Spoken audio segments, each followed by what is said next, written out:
Pierre-Luc, tu es ici aujourd'hui pour nous parler d'un match de hockey qui a eu lieu à Edmonton, dans le coin d'Edmonton, Ouais. qui a duré 252 heures. Ouais, c'est bien ça. Les gars, pour vous mettre un petit peu en contexte, 252 heures, c'est environ 10 jours. Donc, c'est une rencontre Non-stop. sans arrêt. C'est ça qui est impressionnant dans tout ça. C'est une rencontre, ça a commencé le 4 février et puis ça s'est terminé le lundi 15 février à 6 heures du matin environ. Mais là, ce qu'il faut savoir, c'est on parle de 10 jours de hockey sans arrêt. Pardon. En plus, c'est à l'extérieur. Point très important parce qu'on va en parler dans quelques instants. J'ai tous les détails de ça. Ce match-là, c'est l'objectif, en fait, de cette rencontre-là, c'est d'amasser un certain montant d'argent qui était de 1,5 million pour une recherche sur le cancer à l'Université de l'Alberta pour venir en aide aux patients du Cross Cancer Institute qui est à Edmonton. Et puis, comme je l'expliquais, ça s'est terminé lundi. Et puis, c'est 40 joueurs qui ont participé à ça. Donc, imaginez les rotations qu'il y a dû avoir. Il y en a un qui dit, ben, on va me coucher 3 heures, l'autre s'en va se coucher 3 heures. Après ça, il faut que tu y retournes. Mais, messieurs, voulez-vous savoir à quel point est-ce qu'il faisait froid? Et là, on peut-tu avoir une histoire plus canadienne que ça, honnêtement? Je pense pas. La température avec le facteur, le vent, les rafales de vent, là, moins 54 degrés. Ouch! Et non. Et non. Ben C'est oui. désagréable. Assez désagréable. Puis c'est pas des petits vents, là. C'est des vents de 40 km/h, là. Donc, c'est pas rien du tout. Puis, le seul moyen que ça aurait pu être un scénario plus canadien, c'est si Tim Horton était impliqué dans tout ça, mais ça, c'est une autre histoire. Mais. La batte bleue. Aussi, écoute, tous les stéréotypes canadiens sur le hockey, on pourrait les sortir, mais je pense pas qu'on les a vus tant que ça. Mais bon, tout ça pour dire, 10 jours de hockey, c'est incroyable. Puis, 2649 buts pour l'équipe de l'Espoir. Donc, c'était l'équipe Espoir et l'équipe Cure. Donc, 2649 buts en 10 jours. Et puis, 2528 pour l'équipe de la Cure. Écoute, je vis pour ces histoires-là. Tout ce qui est inusité, puis que tu n'entends jamais ça, ça me fait capoter. Puis c'est vraiment ce que je ressens. Mais tout ça pour dire que c'est vraiment absolument. Puis l'organisateur, je termine là-dessus, il admet avoir vécu un roller coaster d'émotions, donc un manège d'émotions. Mais il tient à dire que ça ne se comparera jamais à ce que les patients atteints de cancer vivent. Donc, finalement, ils ont ramassé 1,4 million de dollars. Donc, tout ça, c'est pour une bonne cause. Et puis, malgré le froid, ils ont établi un record mondial. Donc, c'est bravo, je leur lève mon chapeau. Je pense que le plus marquant là-dedans, c'est quand tu mets ça en perspective, c'était même pas proche le score. Ils ont gagné par 140 buts. Mais je ne sais pas ce qui se passe. Hein? Mais les goalers changé. Oui, c'est sûr. Tu ne peux pas jouer 10 jours de suite, mais il faut regarder ça en perspective hein, quand même. Qu'est-ce qui se passe quand que tout le monde est juste fatigué et que ça ne vous tente plus? Tu laisses-tu passer des buts? Je sais pas. As-tu déjà vu Vladimir Poutine jouer au hockey? Écoute, je ne comprends pas. Je ne comprends juste pas. Edwin Diaz, quand il était à Seattle, c'est reconnu comme un des meilleurs closers du baseball majeur. Depuis qu'il est arrivé à New York, c'est même pas l'ombre de lui-même, c'est pire que ça. Écoute, le jour et la nuit. C'est le cadavre de lui-même. Écoute, je vois pas d'autres. Rien de moins. Expressions à prendre. Écoute, j'en perds mes mots. Ils vont sûrement être capables d'en enchaîner une couple d'autres présences en finale et tout. Puis là, ça a pris 5 ans avant qu'on les revoie. Cette année, c'est la bonne. Mais en même temps, tu sais, à chaque ronde, je mettais les Stars perdant de leur série, puis ils ont gagné. Fait que je ne vends pas la peau de l'étoile avant de l'avoir télescopée. Mais tu parles. Est-ce qu'on peut juste revenir là-dessus? On ne vend pas la peau de l'étoile avant de l'avoir télescopée. Voyons. On peut le citer là-dessus. Christine Dumazier roule dans ta tombe. Charles Patnaud sortait de ce corps.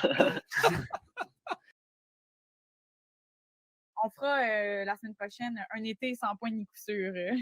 J'essaie de trouver ce film-là depuis comme 10 ans. Je veux le revoir. J'ai adoré. Je suis jamais tombé dessus. Je pense qu'il est sur Rico.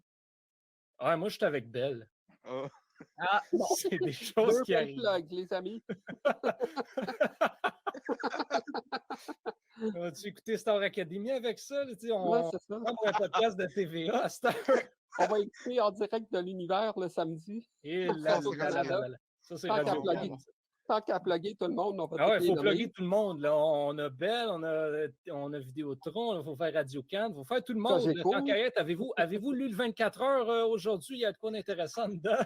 Avez-vous écouté CKVL? Ouais, c'est ça. Ben oui, c'est KVL. Ben, en tout cas, si toi, tu ne l'as pas écouté, c'est KVL, on a peut-être un petit problème. J'étais plié en deux quand j'ai vu la crise de Dave Martinez des Nationals de Washington, qui après un retrait, qui n'était pas un retrait, on ne va pas s'entendre, sur Trey Turner, mais en tout cas, bref, c'est le retour du segment pour ou contre. Donc, je vous pose la question pour ou contre. Dave Martinez qui fait une crise, s'en va ramasser le premier but physiquement et le lance au bout de ses bras. Qu'est-ce que c'est ça? Qu'est-ce que tu veux qu'on dise là-dessus? S'il y a personne qui n'a jamais dit la joke, il a volé le but. Hey, sérieusement!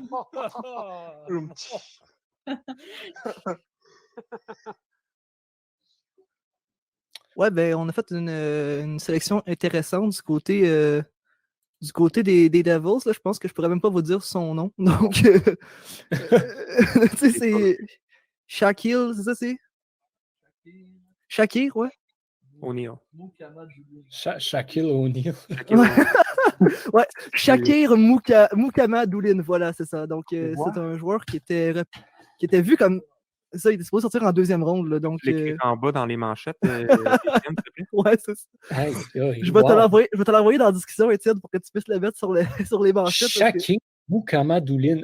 Ben écoute, si on voulait un gros joueur, 6 pieds 4, 178 livres. Encore une fois, c'est pas le plus large, mais à 6 pieds 4, il est quand même pas si petit que ça. Et bien ça, selon moi, c'est la confirmation qu'on visait Braden Schneider parce que c'est un défenseur quand même assez gros également qui vient de la Russie. Shakir Mukhamadoulin. Messieurs, je pense qu'on a un sérieux prétendant à la surprise de la soirée en cette sélection-là. Victor, je suis incapable de lire ton visage en ce moment. Je veux avoir ta réaction là-dessus. Mais c'est qui, lui? Ouais, mais c'est ça le problème, en fait. Il va pouvoir jouer dans la ligue. Est-ce que son nom va rentrer sur un chandail? C'est ça la question. Là, ben, écoute, Jacob, quand Carlson rentre son nom sur un chandail, je ne pense pas que Mukhamadoulin, ça va être un problème. Nugent Hopkins aussi, il y a des gros noms qui rentrent là-dessus. Sinon, tu marques M avec un point. Tu fais Shakir M point. Ben, je pense que Shakir Mukhamadoulin a été repêché à ce niveau-là un peu comme Rodion Amirov parce qu'il y a un super début de saison là, en KHL à ce que je vois. Excusez les gars, je fais de la recherche live parce que j'ai aucune note sur ce gars-là. Non, même chose pour moi. Écoute, c'est 6 points en 14 matchs, 5 passes, 1 but. C'est pas... Les parents, ils savaient même jouer au hockey. Donc on va y aller avec la sélection. Et un nom surprenant, Yero Shinakov, les gars. Ouais. Encore une fois, aucune note sur ce gars-là. C'est quoi qui se passe? Ils veulent pas il était même pas supposé dans le top 60. Ben écoute, année après année, on a de ces surprises-là. On a des joueurs comme ça qui n'apparaissaient pas sur les repêchages simulés de absolument personne. Écoutez, c'est des sélections comme ça qui cachent sûrement quelque chose. Là, peut-être, je parlais dans mon repêchage simulé que Hendrix Lapierre était un joueur à high risk, high reward. C'est le même genre de joueur là, qu'on s'en va chercher du côté des Blue Jackets. Encore un Russe, Yegor Shinakov, qui est un ailier, 6 pieds, 178 livres. Là, donc, à peu près un excellent début de saison. Aussi un excellent début de saison dans la KHL. Bonjour à toutes et à tous. C'est avec un immense plaisir, un immense honneur que commence ce podcast du Club École. Je m'appelle Étienne Boutillier et je pense que sans plus tarder, on va se présenter en tant que membre fondateur de ce nouvel organe de presse, en fait, qui est le Club École. En fait, moi, je trouve que ça va super bien. Ça fait pas longtemps que je fais des podcasts avec le Club École. Ça fait pas non plus très longtemps que je suis dans le milieu du sport. Puis je pense que c'était un peu disons pas par peur, un peu que ton opinion n'ait pas autant de valeur que celle d'un gars. Puis ça, c'est vraiment pas volontaire, comme Cheyenne le dit. C'était inconscient de ma part, je pense. Puis quand je suis arrivée au Club École, j'ai vraiment senti que mon opinion avait autant de valeur, sinon plus dans certains sports, dans certains aspects, parce que, bon, on n'a pas tous les mêmes compétences, les mêmes connaissances. Puis je pense que du moment que tu as l'impression que les gens ont confiance en toi, autour de toi, tu en as aussi de toi-même. On est différents et on a des idées différentes, des modes de fonctionnement différents. Puis, ne serait-ce que sur le genre, je pense différemment de vous. Où je vais avoir des idées que je vais amener différemment, ou ne serait-ce qu'avoir la volonté de parler d'un autre sport que vous n'aurez pas forcément pensé à étudier. Juste là, il y a des différences qui font que des fois, on ne se comprend pas parce que moi, je ne connais rien au soccer, puis je ne connais rien à tous vos sports, puis que vous ne connaissez rien au sport que moi je gère. Donc, évidemment, il y a ce genre de problème-là. Et donc, ça ramène vraiment tous ces questionnements-là de est-ce qu'il faut faire de la place aux femmes et forcer ça? Puis, à ce sujet, j'ai l'impression que Cheyenne le mentionne bien du fait qu'il ne faudrait pas avoir à dire « Wow, c'est la première femme et tout ». Mais je pense que c'est encore un objectif à atteindre et que pour s'y rendre, il faut qu'il y ait plus de femmes et donc on valorise cette présence féminine-là au sein des journaux sportifs. Et du sport en général, parce qu'on va se le dire, le monde du sport est masculin, point. Là. 10e position, on a West Ham. Oui, c'est 2 victoires, 2 défaites. West Ham, c'est toujours soit qu'ils vont finir ici ou soit qu'ils vont se ramasser plus bas dans le classement. Ça reste à vérifier. Ensuite, J'aimerais parler parce que moi, je ne suis vraiment pas un gars de soccer. Je ne m'y connais vraiment pas là-dedans. Mais quand je regarde ça, quand je regarde ton classement, il y a quelque chose qui me frappe quand même. C'est que j'ai été faire un petit peu mes recherches. West Ham sont en 10e place, mais si tu regardes les équipes autour de West Ham au niveau du classement, c'est des différentiels de buts de plus 1, moins 2. West Ham a quand même un différentiel de plus 4. Les 2 victoires, c'est des victoires par blanchissage. Quand même intéressant pour ça. Là. Donc, c'est une équipe qui donne pas sa peau. Puis quand je regarde l'alignement, tu as le jeune Jared Bowen de 23 ans. C'est 3 buts en 4 matchs. Peut-être annonciateur de quelque chose d'intéressant. Fait que si je devais y aller d'une prédiction assez intéressante, moi, je vous dis que West Ham est présentement à une victoire du top 5. Je pense qu'ils vont finir dans le top 6. Oh là là! OK. Ouais, très ambitieux. On y va. On ne sait pas comment est-ce que ça va évoluer. Je ne sais même pas c'est combien de matchs dans le calendrier. Mais moi, je vous dis West Ham dans le top 6. Et là là.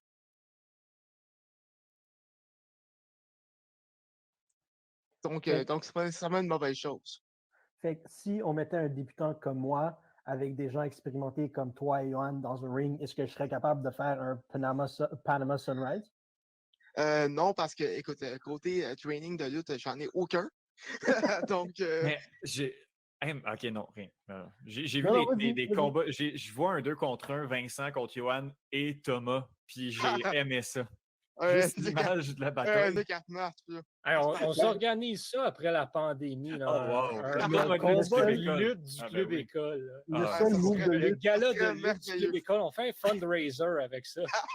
Le seul move de lutte que je suis capable de faire, c'est me lever d'un cercueil rapidement. Comme The Undertaker. Comme Undertaker. Mais oui, pour revenir au match, c'est finalement Bad Bunny qui a gagné. Donc, on a su que Yoann, on en parlait dans un article super intéressant que je vous invite à aller lire sur le Club École.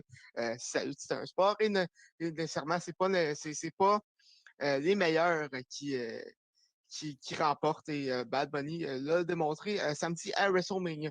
Du côté de dimanche, c'est une soirée beaucoup plus occupée. On avait d'ailleurs notre match de Québécois entre Kevin Owens et Sami Zayn. Et Logan Paul, heureusement, n'a pas été très, très impliqué dans le match. Je regardais en dehors du ring qu'est-ce qu'il y a, les gars? OK, je vais continuer. Il y a deux choses, là. Bon, premièrement, Logan Paul, je vais juste revoir les images dans ma tête. Puis tu dis, il n'a pas été très impliqué. Je sais qu'on doit être neutre, mais j'étais très content de ce que Owens on peut être neutre, mais on peut aussi dire que dès qu'un des frères Paul se fait mal, on est heureux aussi. Deuxièmement, vous m'excuserez, mais j'ai juste eu l'image d'un gala de lutte du Club École. Puis Étienne, toi, tu riais de Thomas et moi contre Vincent. Là, moi, pendant 30 secondes, j'ai eu l'image de Élise contre Cheyenne dans un combat de lutte. Je disais que ça se pourrait que ça finisse mal. Il y a de quoi à faire pour vrai. Au moins, quitte à ne pas le faire, mais faire le line-up. Il faudrait faire au moins un line-up pour s'imaginer ça pourrait ressembler à quoi. Là. Pour le poisson d'avril, on aurait dû faire ça. Ah ouais, prochaine fois.